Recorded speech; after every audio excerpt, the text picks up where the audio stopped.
কিছু ভাষা আমরা শুনতে পাই জেহাদি, আমরা শুনতে পাই আমরা জেহাদি।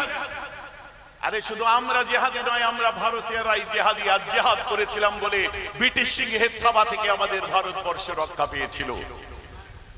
যারা ব্রিটিশের বিরুদ্ধে জেহাদ করেছিল, আজ নাম দেখুন দিল্লির ইন্ডিয়া গেটে লেখা আছে। আজকে জেহাদি কথাটাকে যদি পজিটিভ ভাবে আমরা নিই, কটূক্তি সুরে যদি আমরা না নিই, তাহলে ভারতের ইতিহাস থেকে আশফাকুল্লাহ খানের নামটাকে মুছে দিতে পারবেন না।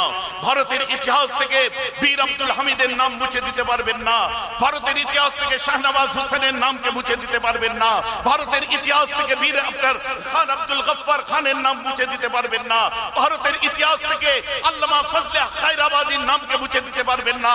ভারতের ইতিহাস থেকে আপনি হযরত আপনার মুজাদ্দিদে জামান দাদা হুজুরের স্নেহধন্য আমার বাড়ির মানুষ দেশের জন্য প্রাণ দিয়েছিলেন হাবিবুর রহমানের নামটা মুছে দিতে পারবেন না। বিনয় বাদল দীনেশের নাম মুছে দিতে পারবেন না। ক্ষুদিরাম বোসের নাম মুছে দিতে পারবেন না। ভগৎ সিং এর নাম মুছে দিতে পারবেন না। অতএব হিন্দু মুসলিম শিখ ইসাই সবার জিহাদ প্রাণের পরিবর্তে ব্রিটিশ সাম্রাজ্যবাদীদের হাত থেকে আমরা রক্ষা পেয়েছিলাম। এই জিহাদি দিল্লির ইন্ডিয়া গেটে ৯৭,০০০ শহীদের নাম আজও লেখা আছে, যার মধ্যে হিন্দুদের নাম, খ্রিস্টানদের নাম, ইসাইদের নাম সবার নাম পাবে। শুধু ৬৫,০০০ মুসলমানের নামও সেখানে লেখা আছে। বলুন সুবহানাল্লাহ। আমরা দেশের জন্য হিন্দু মুসলিম শিখ ইসাই একভাবে যেমন বুকে সেদিন দাঁড়িয়েছিলাম। আমি একটা স্বাধীনতা সংগ্রামীর ঘরের ছেলে, আমি ফ্রিডম ফাইটারের ঘরের ছেলে। কোন বাইরের কাউকে টেনে নিয়ে এসে মায়া কান্না কাঁদিয়ে আমি সিম্পাথি নিয়ে ছেলে নয়।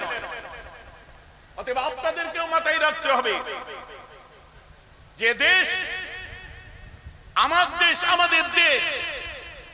আমার রাসূল বলছে হুব্বুল ওয়াতনি সাতরুম মিনাল ঈমান, দেশকে ভালোবাসা হলো তোমার ঈমানের অঙ্গ। হুব্বুল ওয়াতনি নিসফুম মিনাল ঈমান, দেশকে ভালোবাসা হচ্ছে ঈমানের অর্ধ অঙ্গ।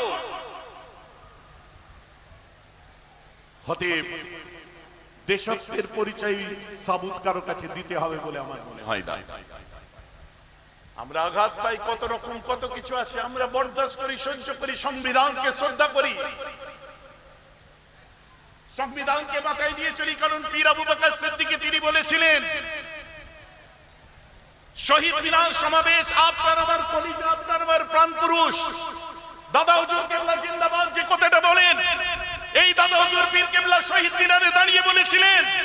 বড় লর্ড ছোট লর্ড লর্ড কার্জনদের বিরুদ্ধে হুঙ্কার দিয়েছিলেন, দেশত্বের কথা বলেছিলেন।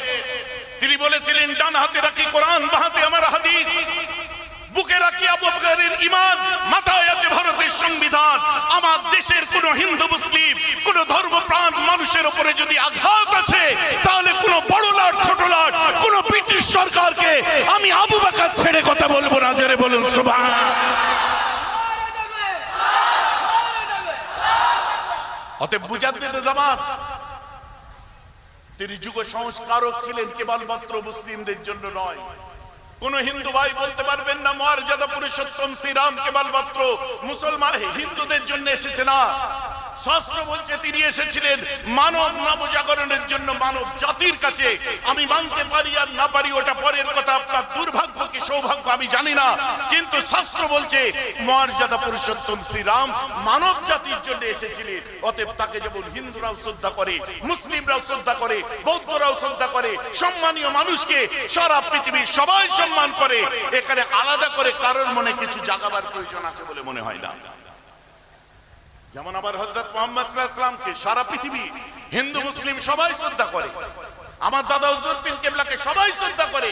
আমরাও আজকে বাজারের মধ্যে যারা হিন্দু মুসলিম এসেছি, আমরা একে অন্যের পরিপূরক। নেতাই নেতাই ঝগড়া মারামারি হয় না, মারামারি নিচতে হচ্ছে।